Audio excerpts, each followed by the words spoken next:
started this plate 25 years ago. Let me get my tools handy in that way.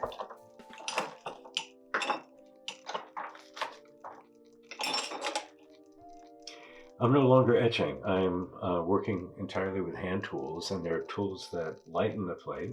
And a scraper is like a little plane that removes metal, and a burnisher actually kind of hardens and polishes the metal.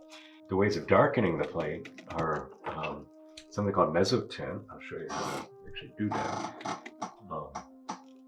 It's a tool that's serrated and comes down to a bunch of little points, and it makes little dots, which are like little burrs in the metal, and they hold ink. They hold quite a bit of ink. And I work with a dry point needle, which you can't seem to find. There's one. Just making lines directly in the metal. And you can feel it. It leaves a raised, it's called the burr, a raised ridge of metal, and you can feel how rough it is, and that's going to hold a lot of ink. The roulettes, they're actually sewing tools, and they are little spoke wheels so that when they're rolled back and forth, will also make a bunch of little dots, and I kind of draw with them. So you can feel it. It's smoother, it'll be lighter. Where it's rougher, it'll be darker. I etched for about 30 years. One of my favorite tools is an engraving tool, and it's a way to actually remove metal from the plate. And it's not much practiced anymore. But I love doing it. It gets a very fine, clear mark.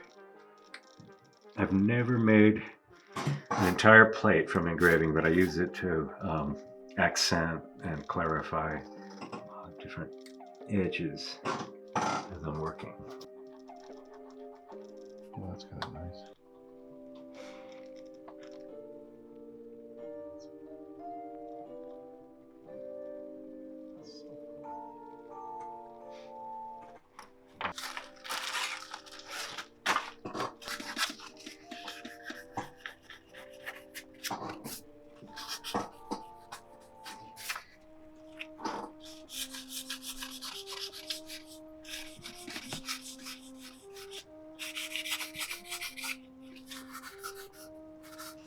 A train on fire.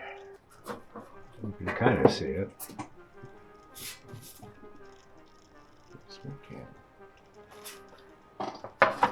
I'm doing a lot of dry point plates, and they're plates that I do on site, not in the cold weather anymore, but during the spring and summer and fall.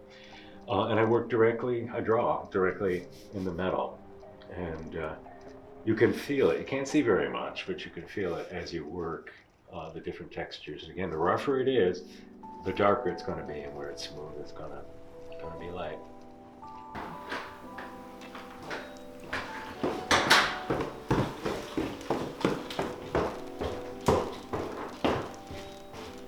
In order to print an etching, you cover the plate with ink prepared ahead of time.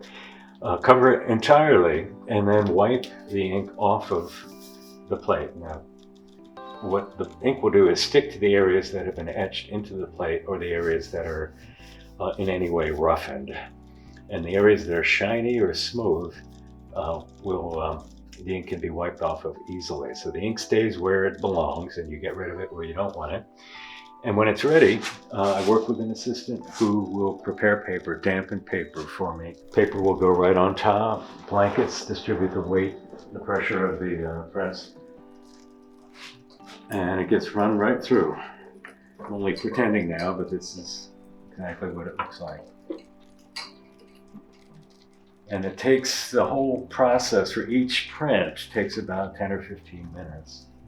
And it's always been that way. It's always taken that long for the 600 years that the process has been around. And there's no way to automate it, and there's no way to make it any quicker. And that's how you print an edition. The idea would be to print a number of prints that are quite similar to one another, and then you have a limited edition of prints. I've been doing this process for about 35 years, actually since I got to Putney, and I wouldn't have done it without putney. I had to teach it, and I didn't know anything about it. So I had to fake it for a while and learn and read books and copy other artists and pretend I knew what I was doing. And I ended up falling in love with the process. I've been a painter entirely, and my career as an artist has been primarily as a printmaker. I owe that to putney, and I still love the process. I love its craft and its techniques and its history and its themes, and I'm still wedded to it after all these years.